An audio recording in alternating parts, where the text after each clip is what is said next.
Okay. Yeah, I know what you're thinking. Update on the new dog. Yes, I'll give you updates on the new dog, as I promised. And I'm going to share a tip of what I have done so far. And hopefully, I will carry you all along. So, first of all, the new dog arrived safely, but a bit of stressed. And so we had to, isolate. So, this is what works for me when I buy an adult dog. I want to share with you what I do. First things first, from pickup point, I want to introduce myself to the dog, like I did in the video. If you watched our previous video, where I introduced myself to the dog by putting my hands close to the crate and allowing the dog to sniff. So that's the first step I do.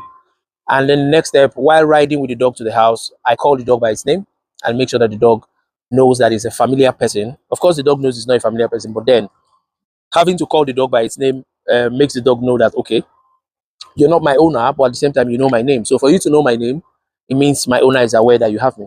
So that's just how it works. And then when I got back home, of course, I didn't introduce the new dog immediately to the park. I allowed them to come in beats and check.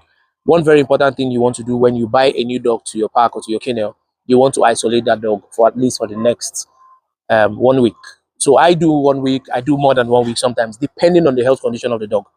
So I want to make sure that I start immediately to build bond.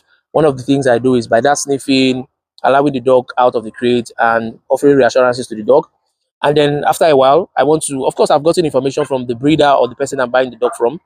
The person must have given me information like temperament of the dog, what the dogs like to eat, and what they feed the dog, what the dog feeds. So I don't just I don't just transit into a total new food for the dog, because that can hurt the dog. So think of flight stress, the travel, the trauma, and everything, and then you just bring in new things. Food and all those things can actually cause the dog to have, feel unsettled, and there's tension and trauma can build up, and you don't want that trigger coming up so early.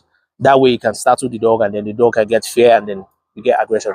So for now, we have done the sniffing. We've done the good enough. The dog came in with very good temperament, so I was able to give the dog a shower. Surprisingly, though we had some little struggles here and there. Yeah, I'll make a video. I'll show you. So we had little struggles here and there, but I mean, yeah, very settled, beautiful, and yes. So far, I'll be feeding the dog myself for the next 1, 2, 3 weeks or close to a month, depending on how fast we bond.